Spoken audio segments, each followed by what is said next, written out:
Are we in the soil mechanics? We'll be solving 120 questions using concept through question. So here's the first question: that based on the Casagrande's plasticity chart, the plasticity index of inorganic clay having a liquid limit WL 40% ranges between, that is इस liquid limit के लिए IP की range क्या होगी. Now I wasn't sure about how do I do this question because I had again not revised the classification chapter or the index property chapter, and let's see through the concept. First of all, we know that plasticity chart बनाया जाता है जहाँ पर हम Y axis पर plasticity index plot करते हैं और एक्स एक्सिस पर लिक्विड लिमिट प्लॉट होता है, liquid limit, and here is plasticity index. And first of all comes the value of 20, liquid limit 20, and from this goes a line known as the A line, which has a equation of IP equals 0.73 WL minus 20. This is the A line, and there comes another one at a distance, at a liquid limit of 8, which varies something like this, again a straight line, and which has an equation of IP equals 0.9 WL minus 8, and this is the U line. And we can also have these two important values, that is 4 and 7. अगर हमारी किसी soil की IP 4 और 7 के बीच में रहती है तो we use the dual symbols. जैसे यहाँ पे क्लासिफिकेशन होती है ClMl, and let us see some other important points, like यहाँ पर लिक्विड लिमिट 35 और यहाँ पर liquid limit 50. Let us see.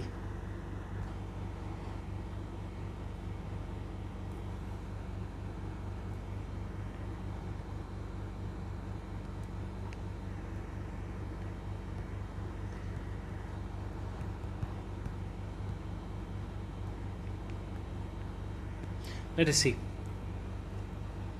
So what the concept is that below the A line के नीचे हमारी जो सॉइल होती है, या तो वो सिल्टी सॉइल होती है या तो वो ऑर्गेनिक सॉइल होती है, और depending upon the range of the liquid limit, अगर वो 35 से कम है तो वो एक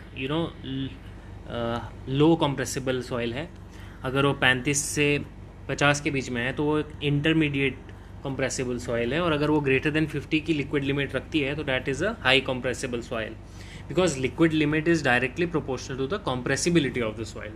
Compressibility means the ability of volume changing under the pressure. Let us see further things.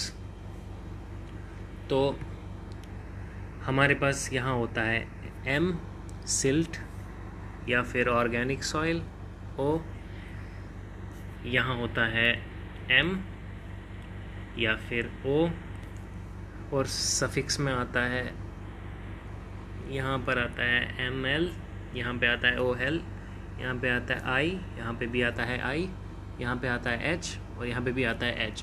और ये LIH किस पे डिपेंडेंट है? ये लिक्विड लिमिट पे डिपेंडेंट है. इफ़ अगर आपका लिक्विड लिमिट 35% से कम है तो यू हैव लो कंप्रेसिबल, और 35 से 50 के बीच में है तो इंटरमीडिएट, और 50 से ज़्यादा है तो हाईली कंप्रेसिबल सॉइल.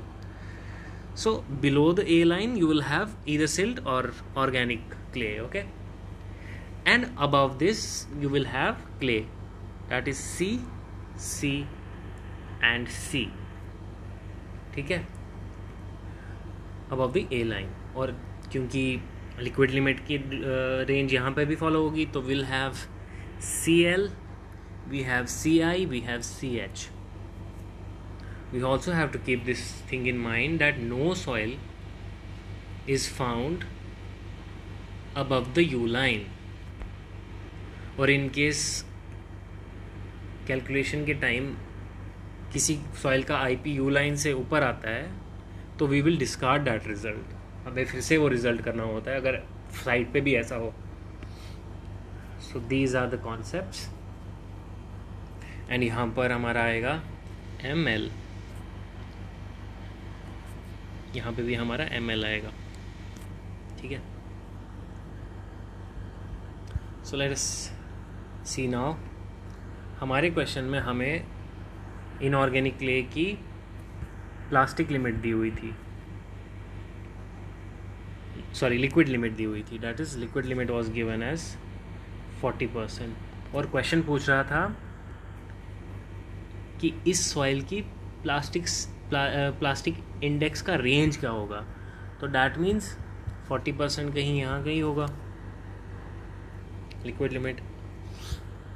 तो किसी भी सॉइल की अगर रेंज निकालना है, किसी भी सॉइल का अगर प्लास्टिसिटी इंडेक्स का रेंज निकालना है, तो उसका कॉन्सेप्ट ये है कि you have to find out the IP of a line, जहाँ के सॉइल के लिए जो ए लाइन है, सॉइल के लिए जो ए लाइन है वो लोअर बाउंड्री बन जाती है और सॉइल के लिए जो यू लाइन है वो अपर बाउंड्री हो जाती है। That is either it can go from this place to this place or it can go from this place to this place, but इससे बाहर नहीं जा सकती है। hence we'll check रेंज क्या होगी IP की इस सॉइल के लिए। let us first check the A line जो कि लोअर बाउंड्री है। IP is 0.73 WL minus 20, that is 0.73, 40 minus 20, that comes out to be 14.6%. Second is your U line जो कि अपर लिमिट है for the natural soils. Therefore IP of U line would be 0.9 WL minus 8, that is 0.9, 40 minus 8, that comes out to be 28.8%. Now inorganic clays जो हैं they lie above the A line first thing first, क्योंकि clay जो है वो A line के ऊपर आती है। anyhow क्वेश्चन में इनऑर्गेनिक क्ले का मेंशन था और लिक्विड लिमिट ऑफ 40% बोला गया था, तो डैट मीन्स वो इंटरमीडिएट ग्रुप में आती है, राइट। सो दैट मीन्स, और IP कितना था हमारा, वैसे तो हमें लिक्विड लिमिट दिया है बट हमें प्लास्टिक लिमिट दिया होता तो हम सॉइल का IP भी निकाल पाते WL माइनस WP करके। सिर्फ WL दिया था, WP नहीं दिया था, but we do get the idea कि इस सॉइल के लिए एनी हाउ जो रेंज होगा अपर लिमिट और लोअर लिमिट प्लास्टिक इंडेक्स का, that would be between the A line as your lower limit and U line as your upper limit. Hence the correct answer would be 14.6 to 28.8%. और इसमें concept involve था Casagrande's plasticity chart. Concept involve was the Casagrande's plasticity chart, that is IS 1498, जो plot है IP plasticity index का versus liquid limit, और ये classify करता है फाइन ग्रेन सॉइल्स को, that is greater than 50% passing 75 micron metre sieve. और concept involve था A line and U line का, जहाँ पे कि ए लाइन का फॉर्मूला है IP इक्वल्स 0.73 WL माइनस 20, जो कि ए लाइन सेपरेट करती है क्ले को और सिल्ट या फिर ऑर्गेनिक सॉइल को, जो कि उसके नीचे आते हैं, और क्ले सॉइल उसके ऊपर आती है। और वहीं पे यू लाइन की इक्वेशन है 0.9 WL-8। ये एक थ्योरेटिकली अपर बाउंड्री बना देती है, क्योंकि कोई भी सॉइल की आईपी इससे ऊपर नहीं हो सकती और होनी भी नहीं चाहिए। तो किसी भी सॉइल का अगर IP greater than IP of you line आता है तो वो एक एक्सपेरिमेंटल एरर होगा। एक और कॉन्सेप्ट जो इसमें इन्वॉल्व था वो था कंप्रेसिबिलिटी जोन्स का। लो कंप्रेसिबल सॉइल्स जिनका सफिक्स एल लिया जाता है, जिनकी लिक्विड लिमिट लेस देन 35% होती है। Then we have intermediate compressible soils जिनका की लिक्विड लिमिट 35% टू 50% लिया जाता है। Then we have high compressible soils जिनका की कंप्रेसिबिलिटी लिया जाता है ग्रेटर देन 50%, यानी एल, आई और एच से इन्हें रिप्रेजेंट किया जाता है। Let's see the next question. The next question says that consider the following statement. पहला स्टेटमेंट कहता है कि dry density is bulk density of the soil in dried condition. तो we know that bulk density is given by bulk density gamma bulk is given by mass over volume, जहाँ mass total mass और volume total volume होता है। एक dry state में mass of the water zero हो जाता है, तो therefore total mass capital M जो है that is equal to MS, क्योंकि वेट या मास में सिर्फ वाटर और सॉलिड का मास आता है। Then we have hence bulk density can be written as MS by V, which is what is the definition of dry density, because in dry density this is what we do. Dry density is given as mass of the soil solid in dried condition upon total volume, और bulk को ही हम partially saturated के भी form में लिखते हैं, dried के भी फॉर्म में लिखते हैं, और फुली सैचुरेटेड के फॉर्म में भी लिखते हैं। So this statement is correct. Now let's see the second statement, that dry unit weight is equal to unit weight of soil solids. Now let us see. Gamma dry is given by weight of dry that is weight of soil solids upon the total volume, whereas unit weight of soil solids is given by weight of the soil solids or WD upon the volume of solids या volume या dry volume. अगर हम two phase दिखाएं तो ये air है और ये सॉइल सॉलिड की वॉल्यूम है, तो gamma dry will still account for the air also, whereas gamma S will only take care of the soil solids. It will not even account the air. Now since total volume is Vs plus Vv,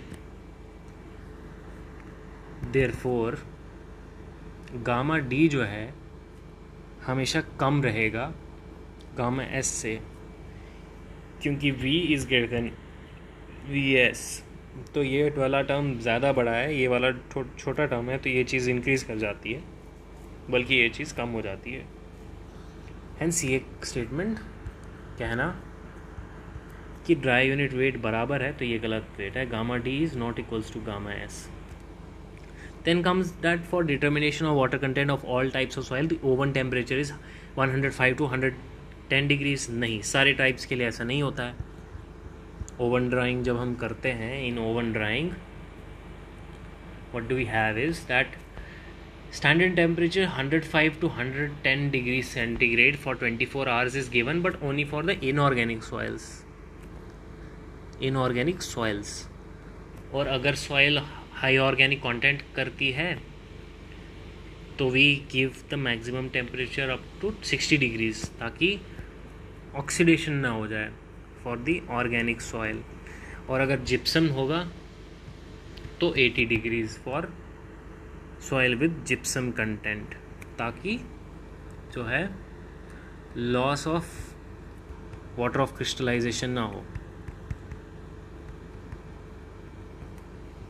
because this has .2H2O of water of crystallization, तो उसका loss ना हो, उससे structure और properties बदल जाती है gypsum की। सिमिलरली इन ऑर्गेनिक सॉइल में ऑक्सीडेशन ना हो जाए, इसलिए हम 60 डिग्री सेंटीग्रेड और 80 डिग्री, देयरफॉर हर सॉइल के लिए ये रेंज नहीं है, ये सिर्फ और सिर्फ इनऑर्गेनिक के लिए है, तो वो स्टेटमेंट भी गलत है। Not for the all types, wrong. It says that buoyant unit weight is equal to saturated unit weight plus unit weight, no. Buoyant या फिर सबमर्ज, गामा सबमर्ज दिया जाता है gamma sat minus gamma W, ना कि gamma sat plus unit weight of the water, so ये भी गलत है। Therefore second, third and fourth statement are wrong. Let's see another question. That the clay mineral primarily governing the swelling behavior in the black cotton soil is nothing but montmorillonite. Not this, not this, not this. Let's move on to the fourth question.